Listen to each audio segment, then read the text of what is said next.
Hi, everybody. Tim here with the Polyhedron Society, and you're listening to the Legends of Tabletop.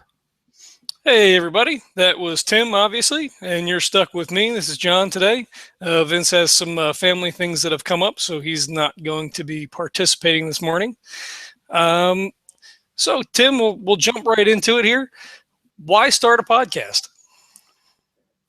You know, it just, this kind of thing just happened. I remember years and years ago, a couple of decades ago, we were playing, it was right when, was probably been less than a couple of decades ago, right when 3rd edition came out. We were gaming with a group, the regulars, and a girlfriend of one of the guys was like, you guys should record this and let people listen to it. And at that time, you know, I thought that was pretty insane. I didn't think anybody would ever do that. And then just the way things have come out, we started listening to a couple, and I was like, oh, I think we could do this. And then me and my partner, we just bought some stuff and started recording and putting it up. So it just kind of happened as things happen.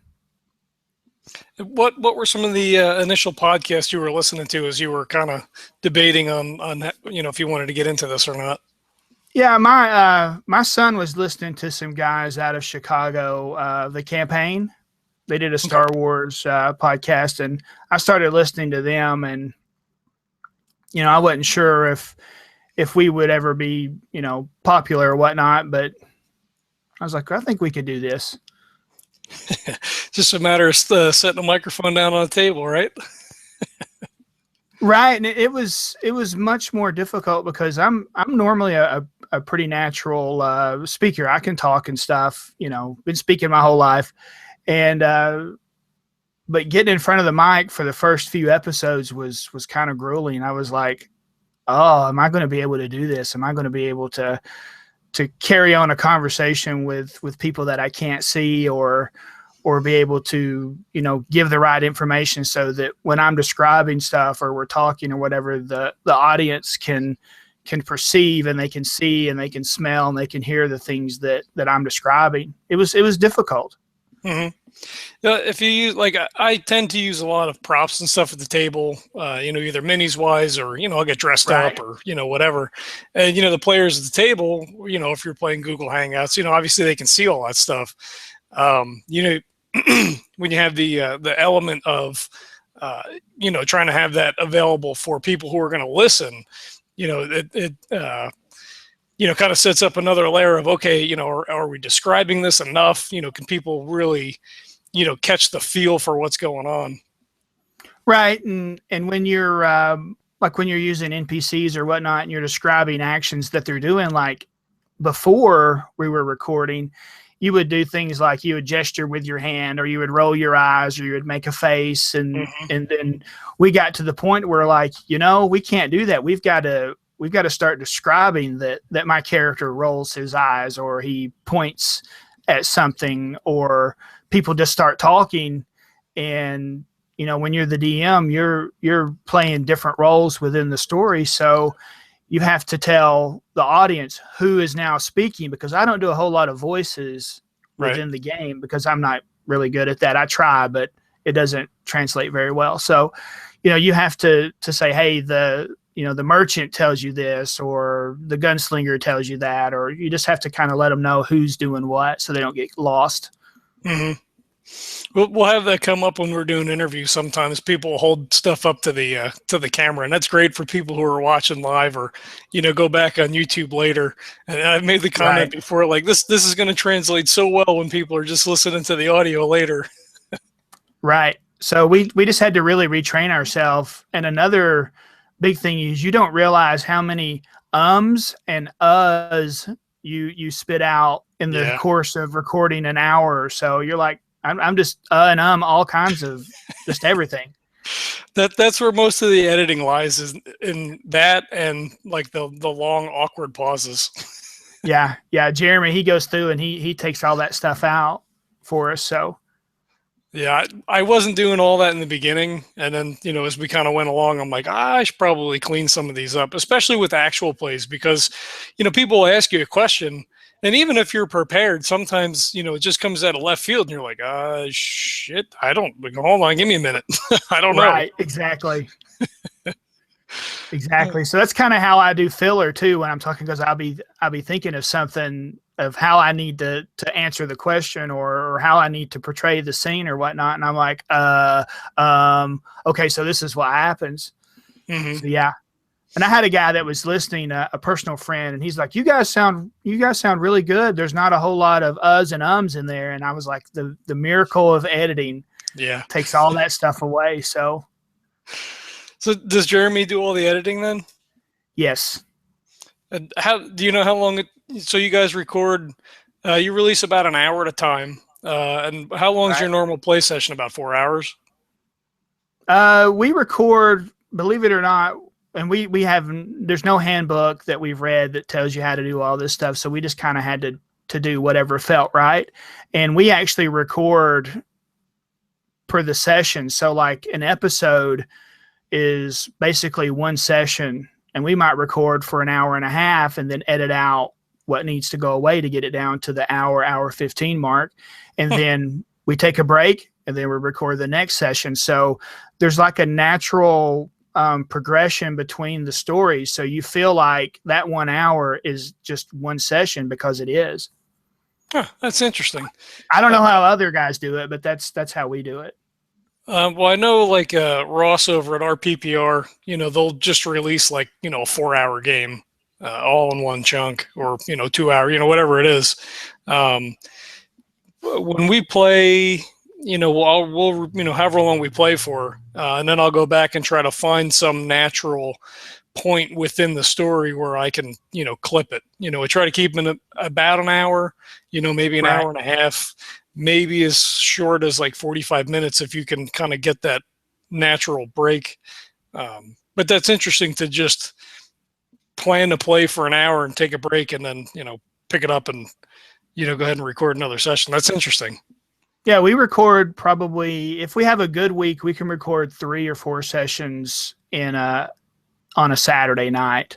Mm-hmm. And if we have a crappy week, and we're full of, where we're all BSing and stuff and we have a hard time getting rolling, then, which typically happens, we might get 2 episodes recorded. So we try to stay ahead, but it took me a while to get accustomed to just running essentially for an hour. I had to find a good stopping point, and I feel like, it's translated very well into, kind of cliffhangers at the end, like one of the episodes where they're having the dinner party on the farm and the Sand Maiden calls out. That was right at the end of the session. So we could end it in a nice little, kind of creepy cliffhanger kind of thing. So. Right. And it's a different way to prep for a game too, because you're only planning for an hour of game time and what you can kind of fit into that, that chunk. It's something like D&D, a combat can roll for 4 hours just all by itself. Right. And that's an issue that we had. Like a lot of the episodes that are 2-parters, we've got like, I think 2 that are part 1 and part 2. And that's because we spilled into combat and it takes, much longer to do the combat. Mm-hmm. And we still want to keep it interesting. Right. Even with the narrative dice for Star Wars Edge of the Empire, it's still, it does tend to bog down a little bit. Yeah, it can. It's not quite as cumbersome as 3.5 or 4th edition or even Pathfinder. I've not played a whole lot of 5th edition. Just kind of read through the books and not really played any of it or ran any of it. But I know the D&D combat is much longer. But the Fantasy Flight stuff is a little more streamlined, but it's different too. It plays more like World of Darkness. Mm-hmm. Yeah, a little bit. All right, so why don't you tell us a little bit about the Polyhedron Society? Okay, so you got me, of course. You got Jeremy. Then you've got a friend of ours, Steve. We've been gaming with Steve for, I think I've known Steve since like 1997. He plays Draco.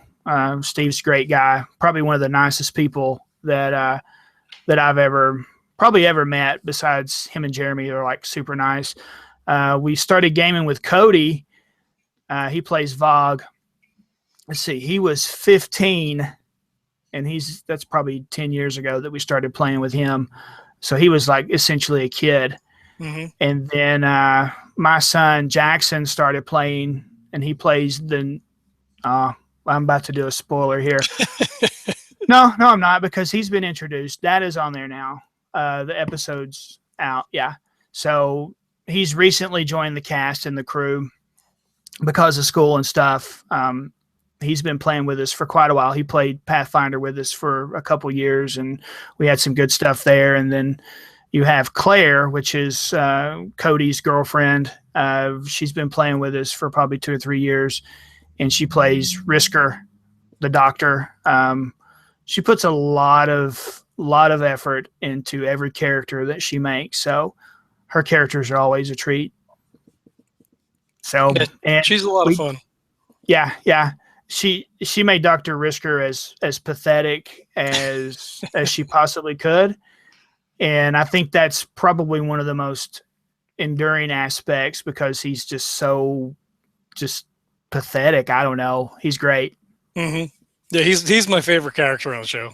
Okay, cool.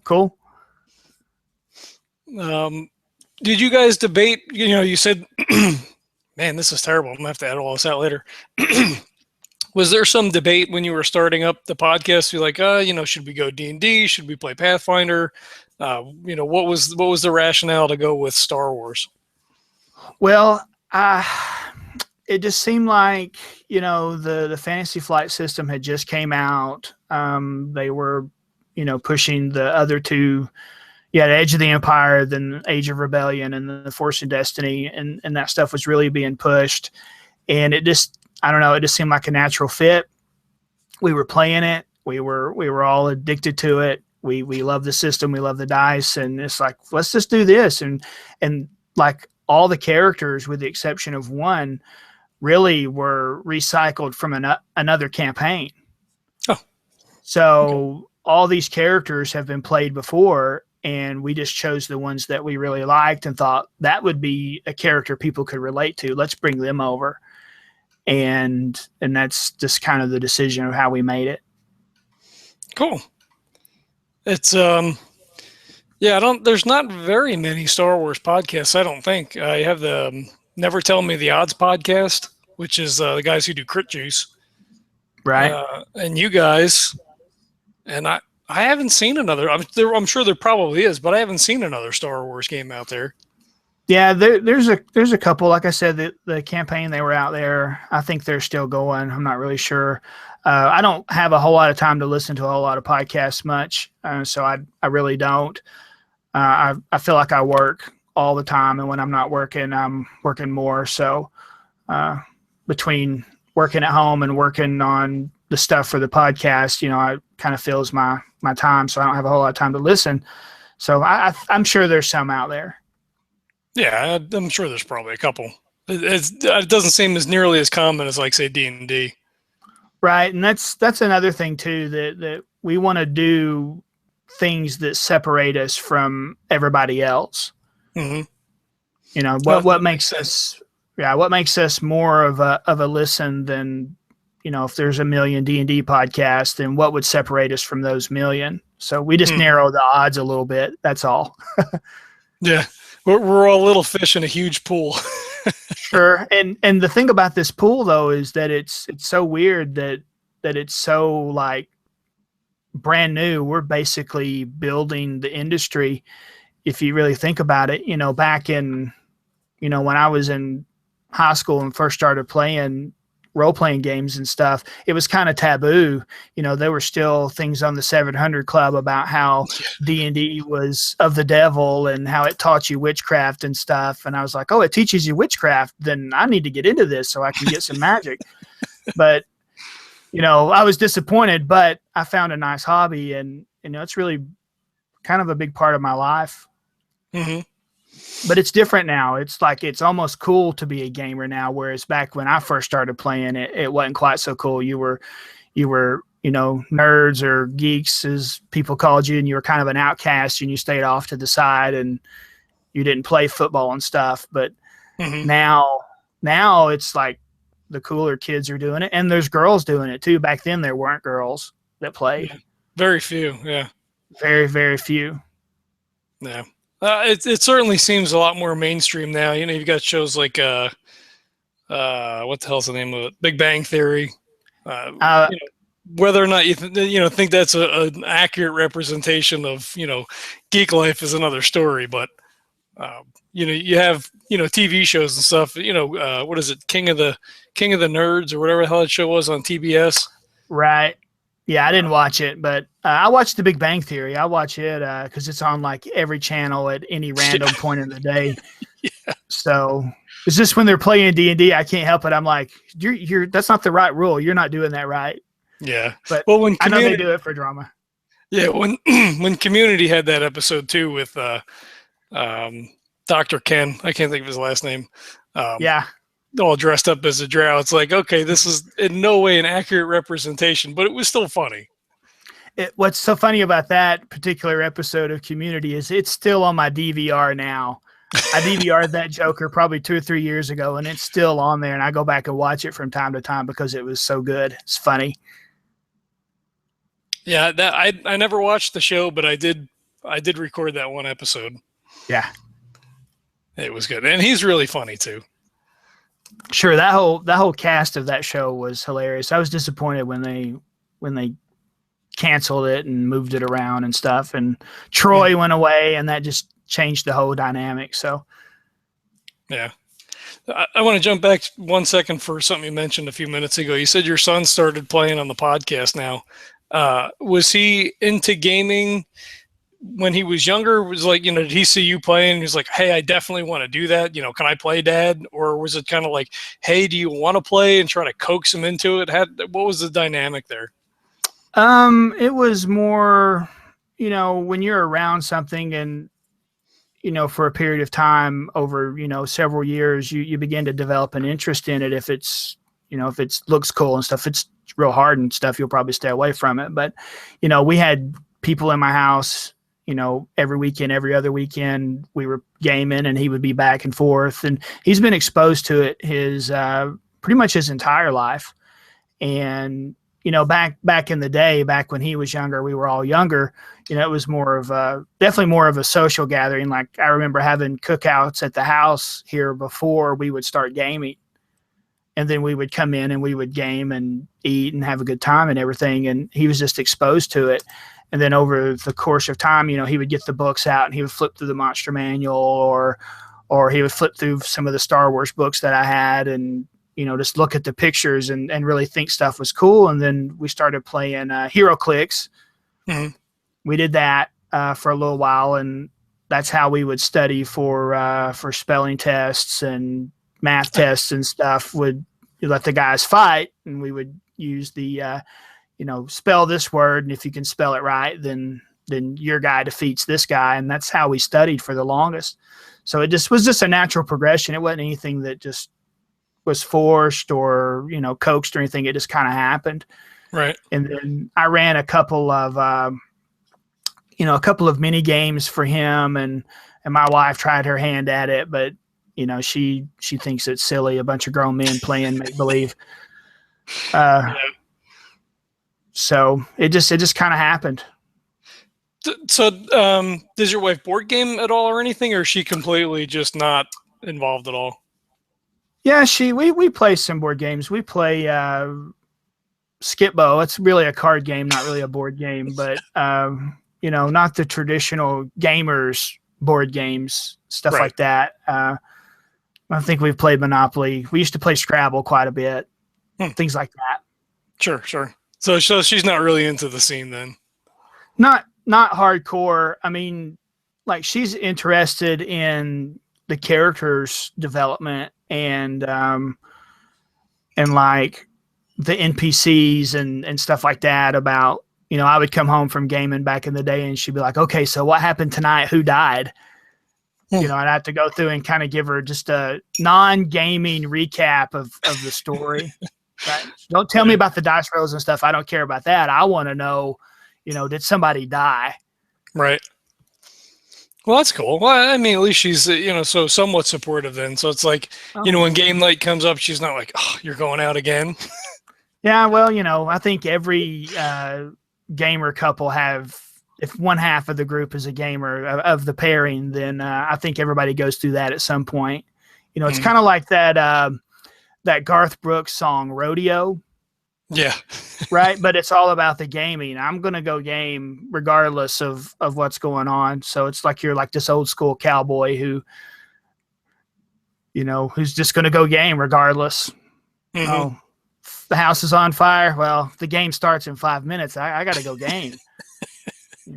You deal with this. I'll go take care of that. Yeah. I think that's a pretty accurate assessment. Yeah. I wholeheartedly, I've often thought of doing like a parody of rodeo and replace it with gaming terminology. Mm-hmm. It's so utterly appropriate. Yeah, no, for sure. Yeah, when you bring it up, I never really thought about it, but yeah. Yeah, for sure. Do you prefer to play or do you prefer to GM? Or well, I prefer to game master. Always have, and I always will. I only play maybe once every couple years or so. Mm-hmm. And that's when, I get a hankering and I'm like, oh, I'd like to play a couple of sessions. So I'll turn the helm loose to somebody and let them run. But for the most part, I run the games. Okay. That's cool. Yeah. Some people prefer that, some people are just born to GM. Like they just get it and they, get, an idea and they want to run with it. And then, God bless them. God bless you. Oh, thank you. Thank you. So I assume you prefer to play over running. Yeah, I was running a game for, I don't know, maybe about 2 years, sandbox style D&D thing. And, I enjoyed, coming up with monster combinations and trying to make things, logically happen in the world. And, you're trying to tell a story with your players. And I enjoy those aspects. I do a lot of crafts and things. Sure. But it's a shitload of work. Well, again, once I learned the secret, and it's a hard secret to learn and it's a hard secret to put into place, but once I learned the secret, I don't plan a whole lot of stuff anymore. Mm-hmm. And my players in our casual games, I would come in and be like, I'm sorry guys, I've worked all week, I've not had a chance to plan anything. And they're like, okay, cool. I'm like, why? Well, your games are so much better when you don't plan anyway. So I just stopped. I write down some stats. I mean, I've even made up, NPCs on the fly that I wasn't expecting the party to fight. And they're like, oh, we're going to fight this guy. And you're like, okay, so I have to give me just a second and I'll jot some stuff down real quick and kind of make it up as I go. Right. But that's not an easy, not an easy trick to be able to pull off always. Yeah. You have to be good at improv. Yeah. If you don't have stuff prepared and they start asking you questions, you're like, whoa, wait a minute. Hold on. I don't know. Right.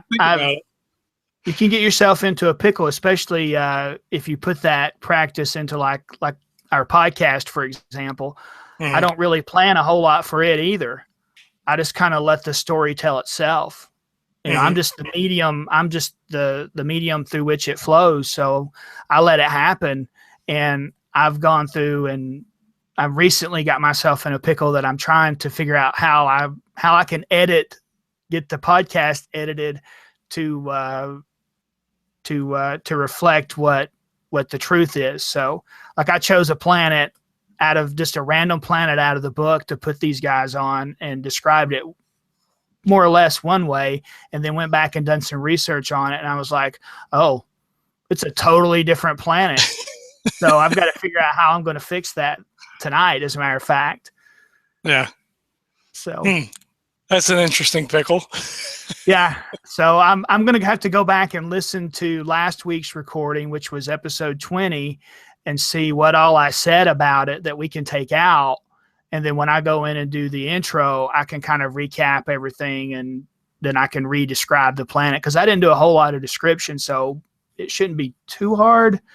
But I'm not sure what I said. Right. Well, that's the good thing about recording.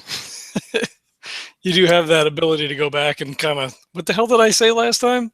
Well, see, right, and I would go back, like when we first started recording, I went back and listened to everything immediately before the next session. So even the raw, unedited stuff, I would go back and listen to, so I could like, man, why wasn't I doing this before? Because sometimes I'll just say stuff, not write it down, and then contradict myself and get called out. And I'm like, oh, did I say that? Okay, so now I can go back and listen to it and be better prepared than even the players are, because they're always looking to get you.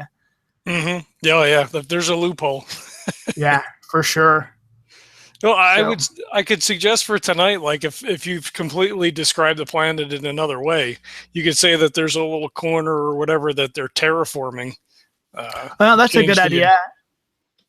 Yeah, that's a real good idea. And I've thought that because I described the planet as being cold, like, like down in the low 20s, high teens is the temperature.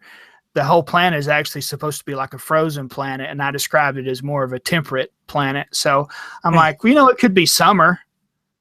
Could be the summertime, maybe. I don't know. Like I said, I'll have to go back and listen and see. Yeah. So you were saying earlier, you started playing when D&D was still the devil's bane. How did you first get into gaming? Well, unlike I think every other gamer in the world, I did not start out with D&D. I actually started out with a group of guys who we were in high school. One guy was having like a birthday party and had brought a bunch of people over, and we were playing, believe it or not, Star Wars. The West End games, the old D6 version. We started playing it and dabbled in D&D off and on throughout the years, but mainly stuck with the Star Wars. And then I kind of formed a core group, and we played Star Wars for probably 3 or 4 years through high school. Same characters. We were a pretty big deal in that storyline. And the DM, I still talk to the guy, Ben. He was great. He liked for your characters to be important. He liked for your characters to be powerful. So we were, and we love those guys. I still have like the character sheets and stuff. I got like a folder full of stuff from that time. I'm sorry, go ahead. I was just going to say, I don't have stuff from that far back, but I do have a folder of past characters. Sure. I used to collect the ones I'd killed off too as a DM, but I stopped doing that. The folder was weird. Too big. Yeah, it just got weird. Yeah. Like, why am I keeping this? This is paper, so I had to ditch them. But over the course of time, interests change, and I'm easily distracted, especially when a cool badass movie comes out. Like when The Hobbit or The Lord of the Rings came out, The Fellowship. It was like, it's D&D time, and look, it's a dwarf movie, and then we were just, that's all we played then was D&D. And then when the Star Wars movie came out, like I remember when Phantom Menace came out, it's like, hey, let's play Star Wars, and that's what we did. Did you ever play Saga Edition or no? Yeah, I ran some Saga. It was a little, I didn't like the force powers. I loved the rules. The rules were good, even though it was a little too much like the D&D stuff. But still, you play with what you got. But yeah, we used it. We did the D20 Star Wars too. Okay. But again, they didn't translate the Force very well in either of those. So we didn't play them for very long, and I wasn't very successful at running a storyline in those particular rule sets. Gotcha. Okay. I'm gonna take a moment here for people who are watching live. Tim doesn't have his camera on, so we're suspecting that he may actually be podcasting naked. So we'll just give you that image to just put in your brain there. It's pretty close. I'm just in an underwear and a t-shirt. Hey, whatever works, right? Right. I got my Flyers t-shirt on tonight. They're actually playing right now. If I had realized that they were playing at 10 o'clock on my time, we would have started this a little bit earlier. That's it doesn't hurt my feelings. Ironically enough, I'm not a big sports guy, so. No, well, I joke around sometimes while we're doing this that it seems like this turns into sports talk, and Vince was like, "Yeah, it's because of you." Well, what are you gonna do? Yeah, you don't have to worry about that. I don't even know who they are. No, it's Philadelphia Flyers hockey team. Okay. No clue. The only thing that's close enough to sports that I watch is probably I dabble in watching professional wrestling from time to time. Oh yeah, yeah. Which is really funny because the very first time I heard you, I thought you sounded like Shawn Michaels, the Heart Rate Kid. You do. You sound just like the guy. It's really weird. So does he have a mush mouth too? Then I listen to these things later, and I'm like, oh my god, I sound terrible. No, you guys sound just alike. All right, I'll take that as a compliment, I guess. It is, yeah, because the guy he's a good speaker too. Okay, well, thank you. All right, let's see. So you said you played a handful of different RPG games. Do you have a favorite? One that you just would come back to all the time? Eberron. Yeah. Yeah, I when Eberron came out, I'll never forget. I saw the little the flyer that they had, kind of the pre-release stuff, and as soon as I saw it, I was like, "This is for me." And of all the D&D stuff, it's probably my absolute favorite. Cool. But I've had others too. We back in the day while we were playing Star Wars and stuff, we discovered a little game called Shadowrun, the first edition, and it took me and a buddy of mine like probably 2 or 3 days of just trying to figure out the rules and how to do damage and stuff. And once we started playing it, we really liked it. We played it a lot. It's probably the one we played the second most of outside of Star Wars. And then, I don't know, I discovered Rifts back in the day too, which is a phenomenon. I don't know if you're familiar with it or not, but it's a post-apocalyptic, hardcore, kind of grim world set in the future. Really, really, really like it. The only problem with it was they didn't do any rules updates. They just kept their rules the same. And they weren't the best rules, but the setting was phenomenal. Yeah. I've heard of it. I've never played it. Yeah, it takes you about, I don't know, 6 hours to make a character and like 30 seconds. 30 seconds for it to die. Can't they die during creation too? Is that system? I don't think so, but not that I'm familiar with. But maybe the damage, it may be Palladium. They did some hokey stuff, like they introduced mega damage, so all the characters were regular damage characters, and then like 1 mega damage was equal to 100 points of normal damage, and right, and you might have 50 hit points and get shot with 1 laser cannon and be 1 point of mega damage, and you're just a fine red mist. There's nothing left. So it's really, really bizarre, but a neat gimmick, I guess, because the system was you could play anything. They set it up where the way the Earth was set up, it had these ley lines, and where they intersected, it created these rifts, and time and space and all these different things could come through. And if you wanted to play a superhero, okay, then you can be a superhero, and I'm going to play a magic user, and this guy's going to play a big demon, and this guy's going to play a guy in power armor. Right. So you could combine all the genres into one Earth, basically. Interesting. It almost like kind of like a Gamma World, almost a little bit. Yeah, I believe so. I never played Gamma, but I suppose. Gotcha. All right. We've kind of gone over this a little bit, but how much time do you spend prepping for a game? I guess very little. Very little, but I do keep several notepads handy.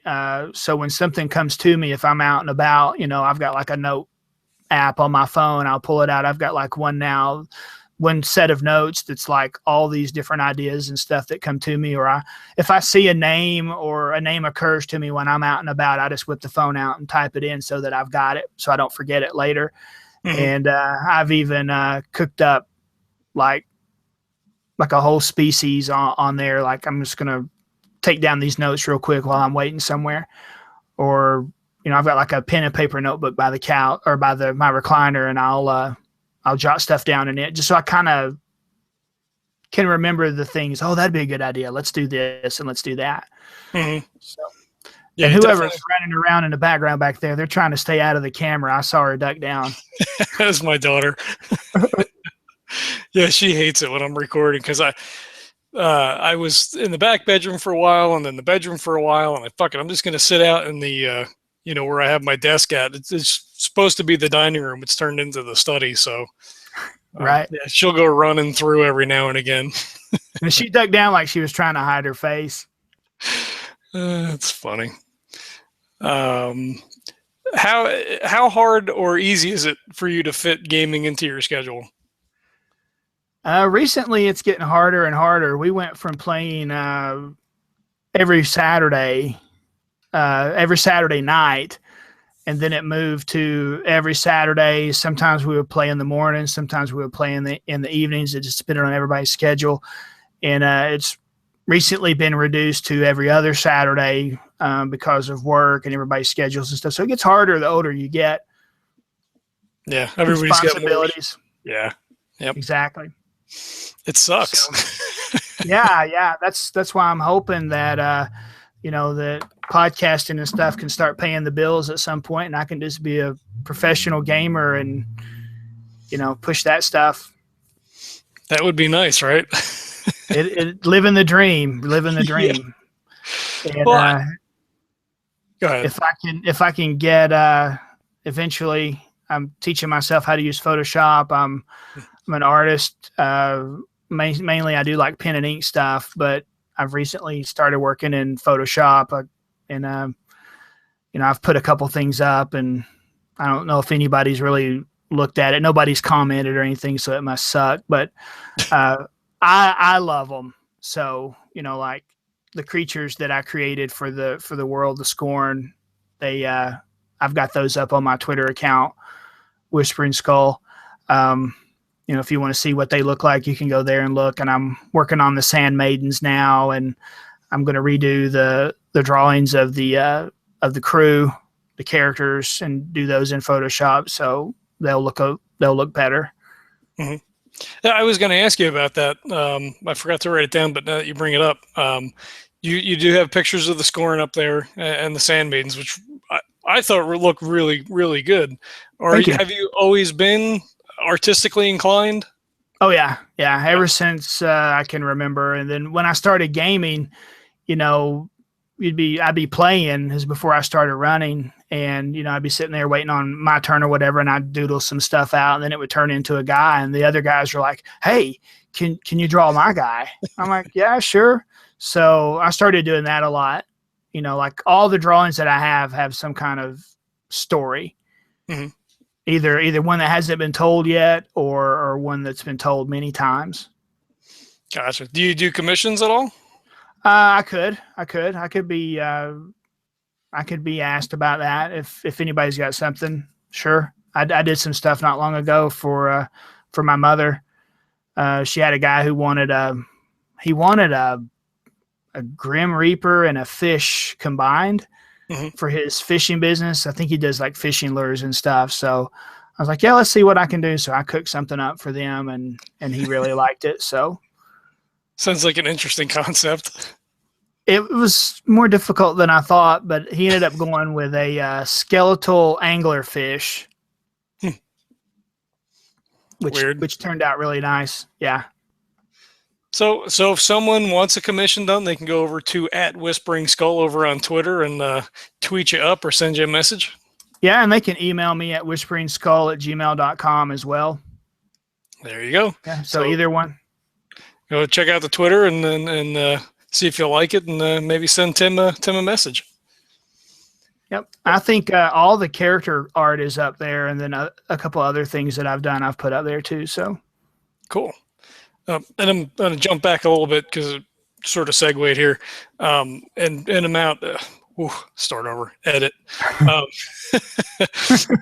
having the time to play a game, and the harder that becomes as we get older, and kids and work and all that kind of stuff, it does make the time that you do have that much more special, because it's not, you're playing every week, and at some point that, as fun as that is, it's kind of like, oh, all right, well, we're playing Saturday again, cool, whatever. Then it's like, okay, shit, well, we can't play this Saturday. So then that next session's like, a little bit more energy, maybe a little bit more enthusiasm. You get a little bit more pop out of it when you don't get to do it all the time. Yeah, you put more, well, it's more quality time at that point instead of quantity, because when you're gaming all the time, or you see these guys and you end up just BSing, half your time away, and then you're like, well, I only got the game for 2 hours, but it's okay, I'll be gaming next week. Now it's like, hey guys, I've only got a few hours. Let's get this show on the road. Let's game. I can talk to you at some point later on. So yeah, you start putting more quality into it. Definitely. For sure. Now, do you guys use maps and minis, or are you more theater of the mind? How do you guys go about your table games there? Yes. We do both. We do whatever feels right. I mean, when you're just doing casual stuff and you're, I don't care what anybody says. If you're playing D&D, you got to have the minis. You have to have the maps. You have to have the visual representation, and just because the rules are really set up that way. I was gaming with some guys who first started playing with them that I'd known and gamed with before, and they were playing like 3.5, and they weren't using any minis or anything. So like the majority of the feats that were tactical based, they weren't even able to use because of attacks of opportunities and things like that. Right. So when I started playing, and eventually I started running for them, we started using minis and stuff. And I had one guy, he was like, he said, we've only been playing half this game up until this point. And I was like, yeah, I don't see how you guys were playing before. I mean, role playing is great. And it's a big part of why we do what we do, is a chance to be somebody different, or, something different like that. But, I also play to fight.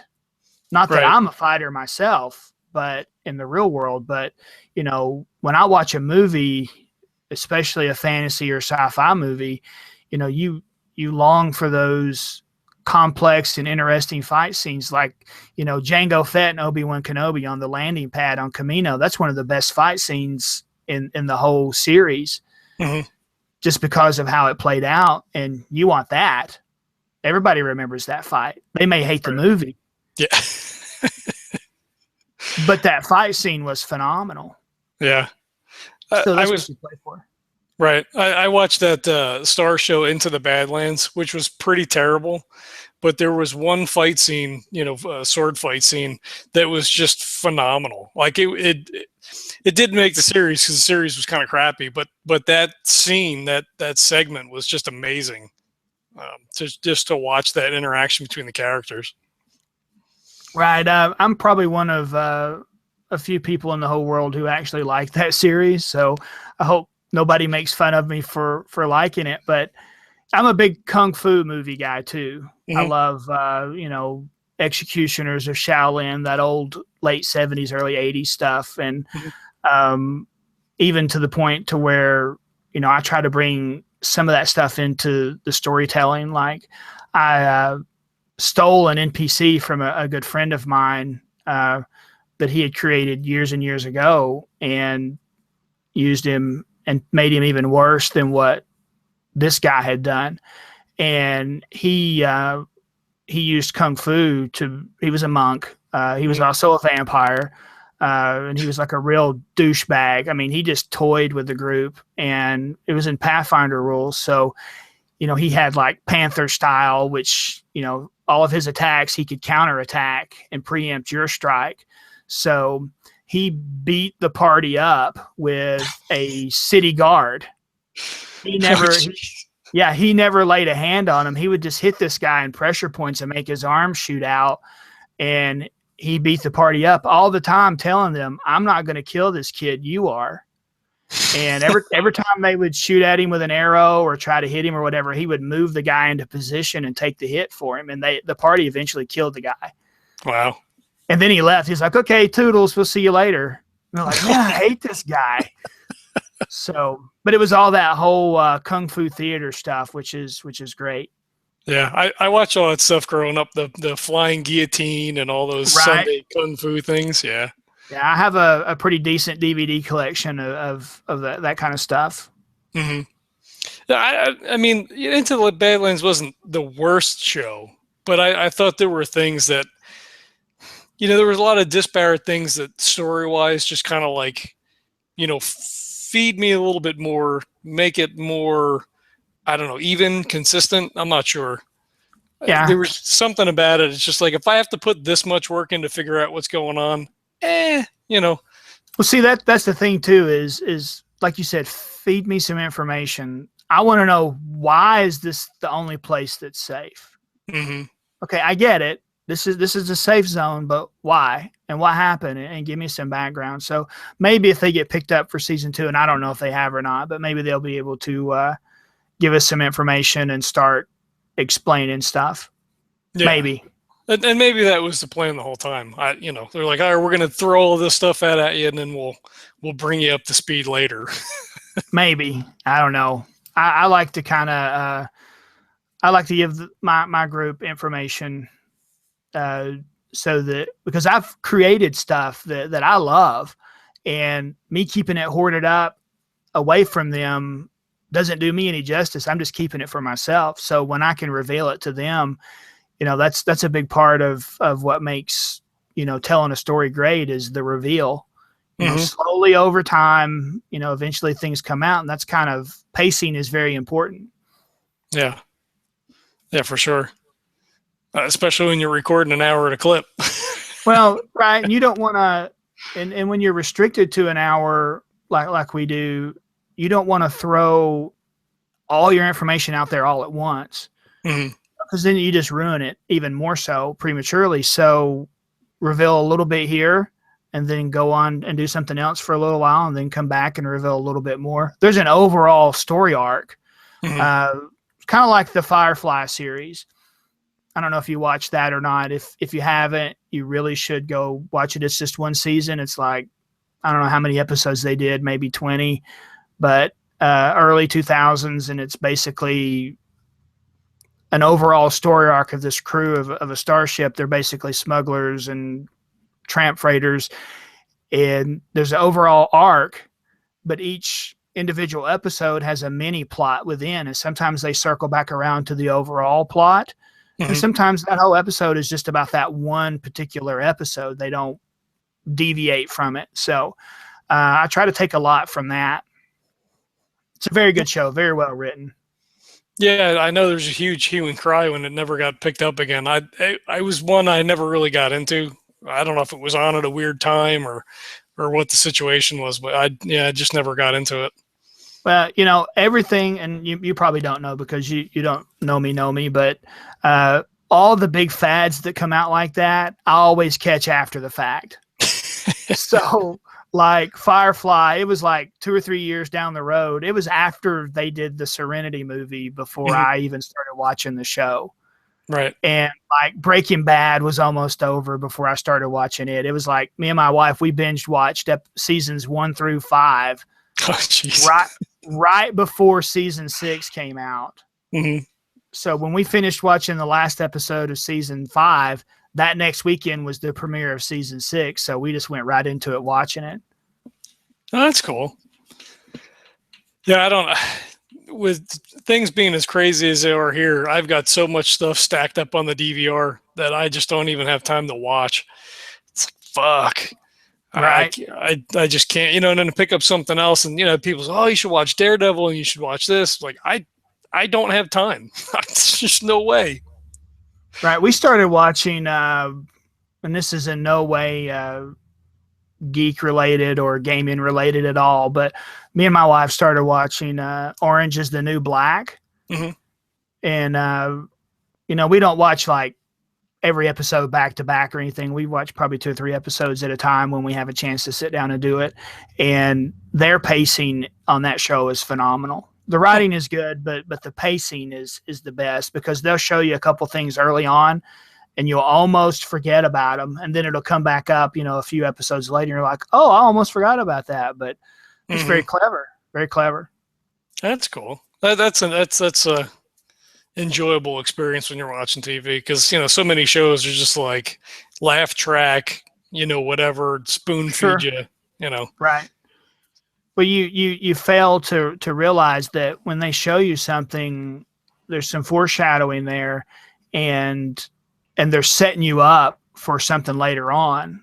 And right now it's not important, but in a few episodes it becomes important, and that makes the whole thing seem a little more believable.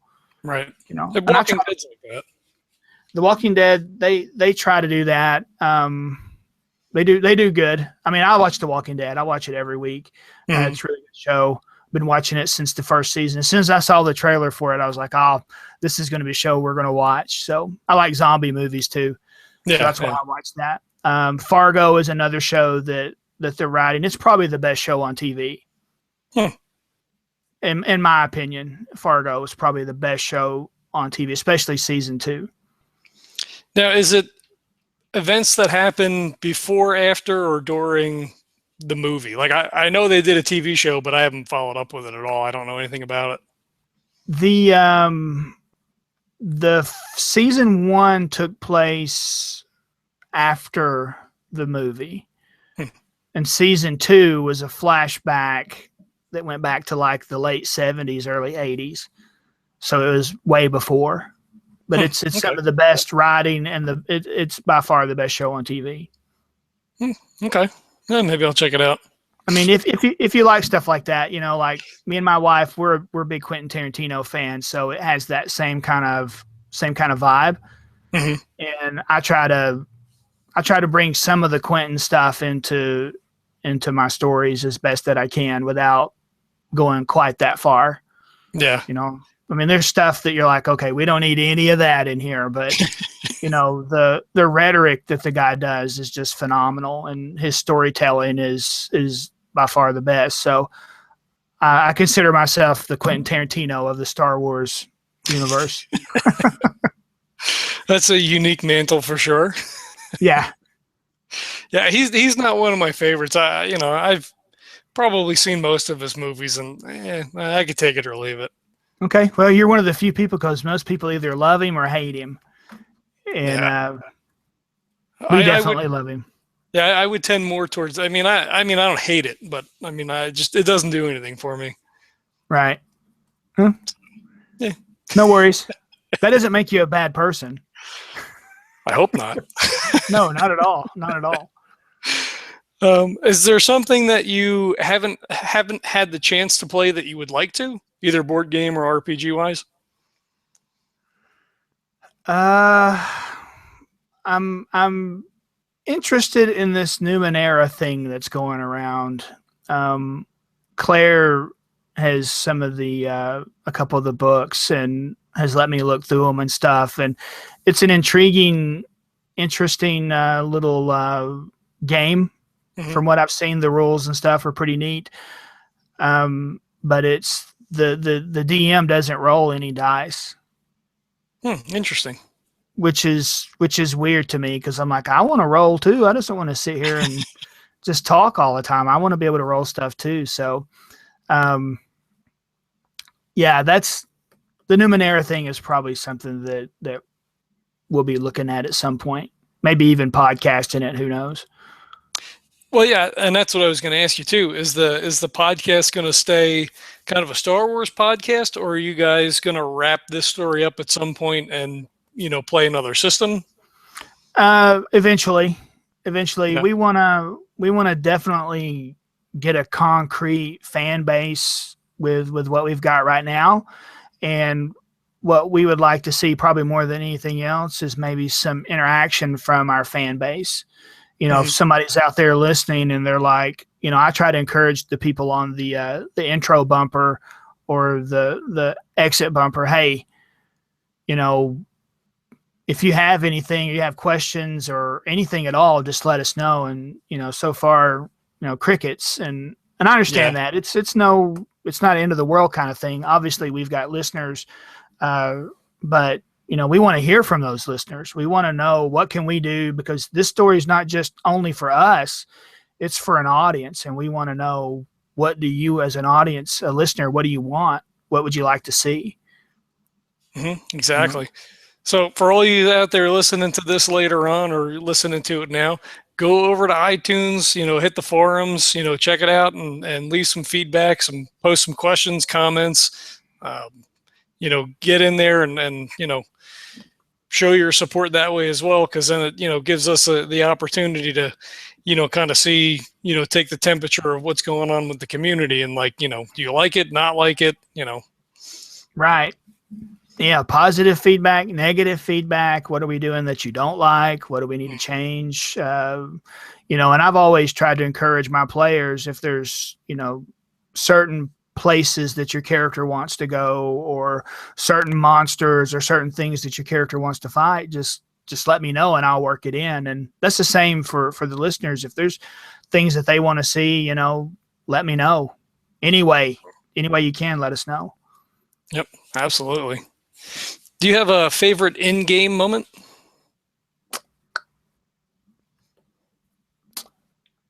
I'm trying to think. I have so many. Probably my favorite one was a buddy of mine, Shane, was running a D&D game for me and a couple other guys. A good friend of mine, Brent, he passed away a few years ago. And then another buddy, Eric, and another guy named John. We were all playing followers of Tyr in the Forgotten Realms. So we had 2 paladins, a cleric, and a wizard who all worshiped Tyr. And we were like these holy crusaders. I mean, we were ratting out evil and everything. And one of the villain NPCs grabbed Brent's wizard in like a headlock and put a dagger to his throat and was like, "You guys back off or I'm going to kill the guy." And all Brent said was, and it was just so funny because, it was all tense and everything. And he just broke it by saying, "Somebody kill this asshole." and we pounced on the guy and, slaughtered him right there. And that's probably one of my favorites. Mm-hmm. Yeah. In a situation like that, you have a rogue sneak up behind the guard or something like, in the movie, okay, well, that's just, they slit the throat and it's over, but it doesn't work that way in a game. Well, I've got 50 hit points, right? Yeah. I got 50 hit points and okay, your dagger does 1 to 4 points of damage. And we probably didn't handle it in a real way like you would in real life if somebody put a knife to somebody's throat. But, I play role-playing games to be more. Mm-hmm. I want to be that hero in the movie. I want to be that guy who slays the dragon. I want to be that guy. Right. And to be a different person or to be average or whatnot is not very entertaining for me. Right. Yeah, that's not why we're playing. Sure it's not. I want to be Han Solo. I want to be Gimli, or even though they ruined Gimli's character in the movies, he's not a comic relief, but I want to be the tough guy who can fight and still be an interesting character. Mm-hmm. Absolutely.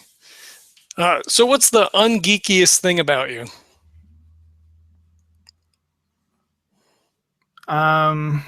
It's obviously not sports. it's that is probably the most ungeekiest thing about me. I don't know. I'm trying to think. I'm not very mechanically inclined. I can't build stuff. I can't fix things very well. You go hunting? You like to go shooting? Nope. Man, I'm telling you, it's all geek or nothing here. You're all in both feet. Yeah, I mean, other than just doing the art stuff, that's really about it. I do a lot of reading, but it's all hour kind of stuff. Mhm. Love Lovecraft. I read that stuff. Tolkien, of course. Anne Rice. I love the vampire stuff. A Well, garden, I yeah, guess. Yeah. that's cool. You're into Lovecraft. Have you thought about heading up to Necronomicon the next time that comes around? Well, I've can honestly say I've never been to any form of convention whatsoever. Okay. Not Dragon Con, and we live relatively close to Atlanta, so I've never been down there. They have Chattacon over here in Chattanooga every year. I've not gone to it.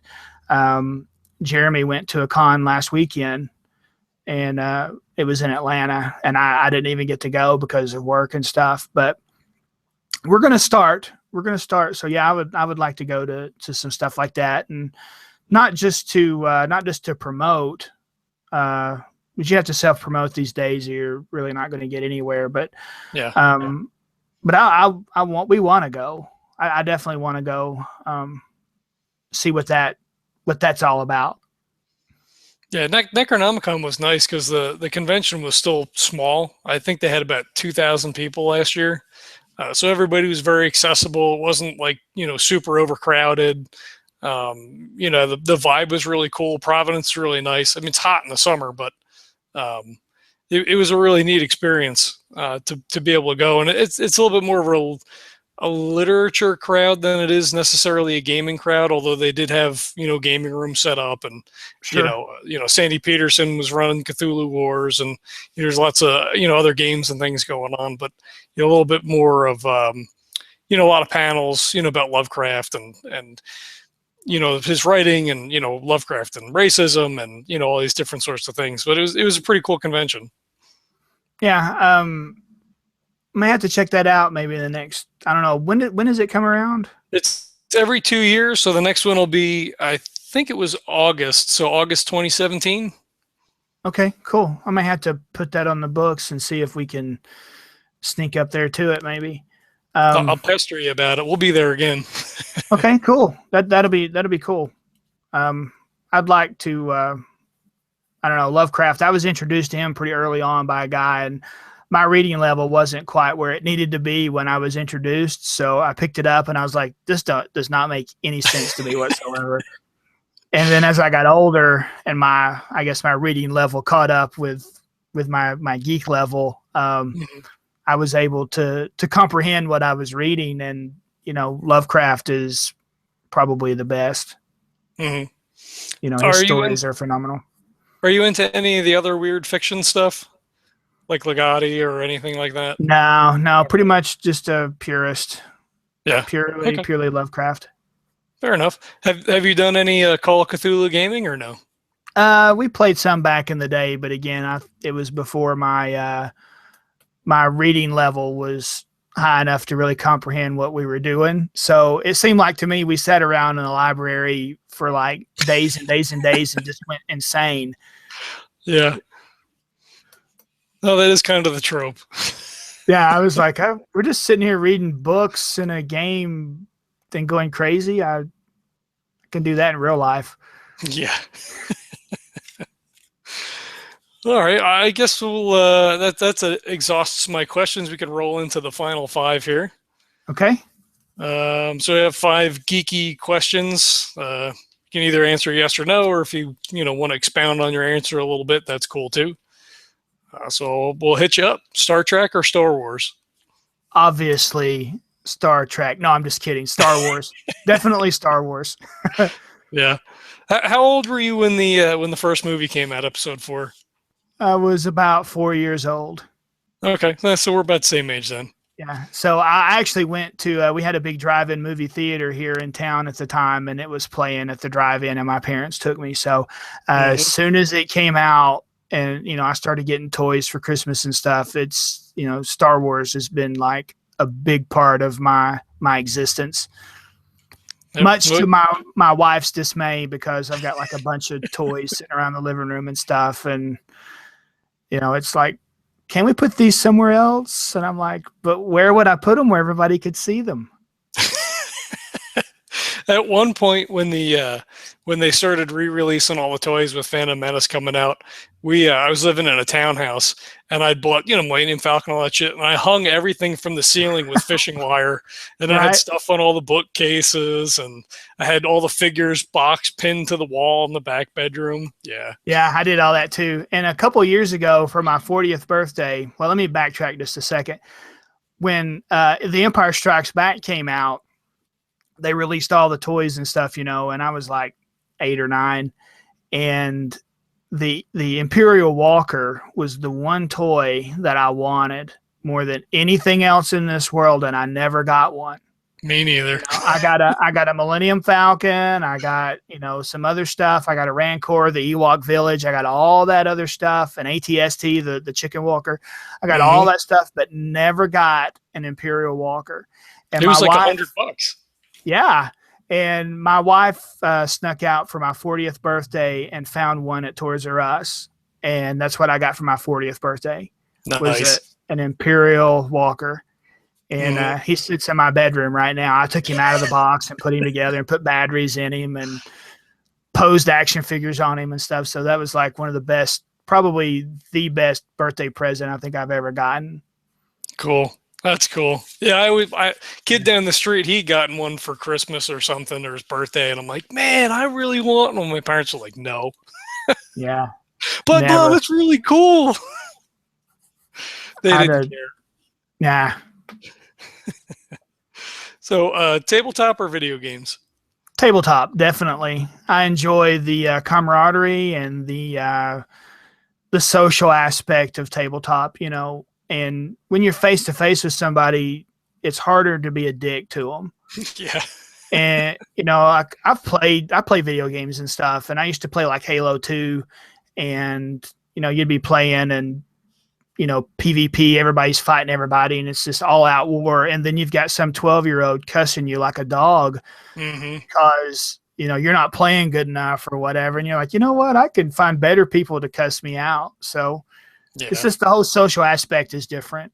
Yeah, unless you're doing something like sporting, like my brother does NHL, whatever the new one is. I guess 16. He's still playing, and they play in a league and they do the whole thing. But you're playing with friends, and it's a little bit different experience. Sure, but it's just harder to be a knucklehead to somebody when they're sitting right across the table from you. And I think like.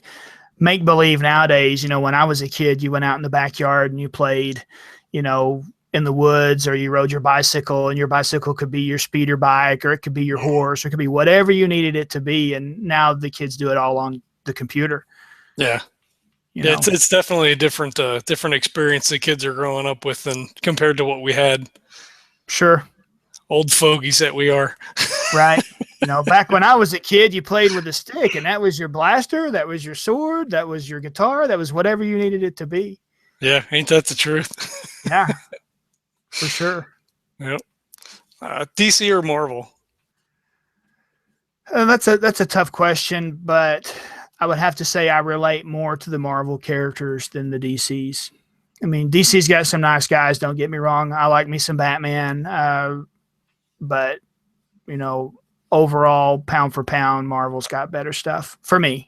We've had people say that before, that the characters are much more relatable. Like, Peter Parker, it's just some kid. When you're growing up reading comics, you're like, oh, that could be me. Like, so radioactive spider bites me in the neck, I could be Spider-Man too.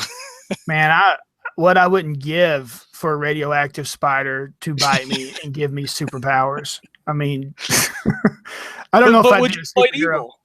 No, I wouldn't. I wouldn't even fight the good guys. I would just, whatever I wanted, that's what I would go get. I wouldn't be a villain. I just wouldn't be a hero either. It'd be like, oh, I need a new Slurpee. Here, let me go get that. Yeah. Yeah, you'd never have to leave the couch. You could open up the refrigerator with your webs. You grab a beer. Heck yeah. You wouldn't have to worry about cleaning up dog poop anymore. You just web it and, bundle it up right there. It's a nice little package. All right. Sci-fi or fantasy? I can't choose either one of those because they're both such important aspects of what we do. I mean, really, you can't You almost can't have one without the other. Mm-hmm. That's you usually find them grouped together, right? I mean, that's sci-fi fantasy's kind of the category. Right. Exactly. So, to choose one over the other, I've got plenty of sci-fi stuff that I love just as much as I do fantasy, Mm-hmm.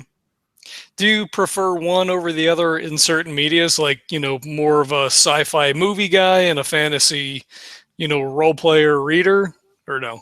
No, they're both about equal for me. Fair enough. And if you could have one superpower, what would it be? That would be the ability to read minds. Okay. You'd be able to turn that on and off, or is that like just Yes. you can hear everything? No, I would need to be able to either turn it on and off or even select what I wanted to hear, because think of the advantage you would have if I were talking to you and I knew exactly what you were thinking. Then I could manipulate the entire conversation and get everything that I wanted. That's true. It'd be great at work. Yeah, I mean, if you knew exactly what your boss was looking for and he never had to ask, or he or she never had to ask, then you'd be like, "Hey, I see that you didn't have a coffee this morning. Would you like a coffee?" And you're like, "Dang, I was just thinking, I wish I had a coffee. This guy's good. I'm going to promote him." Yeah. There you go. And that's not really evil purposes. You're just trying to get ahead. It's pretty selfish, though. Yeah, it's probably evil. Well, selfish isn't necessarily evil, I suppose. Depends on how you use it, I guess. Yeah, I guess it's borderline. For sure. All right. That's all I've got. Want to thank you for coming on and giving people the opportunity to kind of get to your inner workings a little bit. Okay, well, I appreciate you having me on, and I don't think I've said it in a recording, or I don't know if anybody said it to you yet, but your new logo is phenomenal. And thank you. Yeah, I really like it, and it inspires me to go back and maybe redo ours. That was back when we did ours. I was just learning Photoshop, so I had to throw something together. And but looking at yours, I'm like, oh, ours falls a little flat. So, well, we had Vince wrote a short novella, which I guess is redundant because a novella is short, but you know what I'm saying. And he had a guy. His name is Adam Baker. It's at Think Baker on Twitter, and he did the cover art for Vince. So when we were looking at having our logo professionally done, we just naturally went to him with the job that he had done on Vince's book cover. It's taken a little while, Adam, but it was well worth the wait. I mean, it came out really good. We have a couple of different color schemes, and now that the logo is done, it kind of opens up a few other things for us. We got our Patreon going, and get the web store going, and we're able to really kind of hammer the branding now that we weren't really able to do before. So, right, yeah, Patreon's a pretty important thing for those of us in this business, because way better than I do that these things cost money. You can't just just decide you're going to put a microphone down and just start doing stuff. So we do have a Patreon as well. And, not to take anything away from you guys, but anybody, I don't want to steal from you to feed myself, but at the same time, if anybody's out there listening and, they can go to Patreon and find us at the Polyhedron Society if you're interested in any amount. Now, I don't want to be like down on the street corner with a sign, we'll work for Patreon money or anything, but any amount helps pay the bills in most regards. So, support us. Yep. Yeah. If you get, 20 people at, $1 a month, pretty much pays all the bills between your hosting and the name and, all that sort of stuff. So it doesn't take a lot. And people also go to the polyhedronsociety.com, check out the podcast there. You guys on iTunes as well, or? We are on iTunes. We're on like Stitcher. We're on, I'm trying to think, the Legends of Tabletop. You can listen to us there. That'd be a great place to listen to us. Probably the best place, right? Yeah, that would be a really good place to start. So, yeah, Cool. Very cool. You'll also find you on Twitter at the Polyhedrons, right? Is that? Yeah, because I couldn't get the Polyhedron Society to fit for some reason, so I had to shorten it. So, I couldn't get Legends of Tabletop either, so it's actually at Legends Tabletop. Oh, wow. Which, what are you going to do? It's close enough. Yeah. I mean, as long as you can find us, most people look at the pictures anyways, right? That's what I do. Mm-hmm. Like, oh, that's the logo there. That's the one I'm going to go to. Mm-hmm. There you go. All right. Well, again, we want to thank you for coming on, and encourage people to go over and leave feedback and questions, comments, all for the Polyhedron Society, also for us. You could check us out at legendsoftabletop.com. You could shoot us an email at legendsoftabletop@gmail.com. Of course, we're on the Twitters and Tumblr and all the social media sites, so just punch us up into your Google, and you'll find us wherever you need us. So thanks for checking us out, and we'll catch you next time.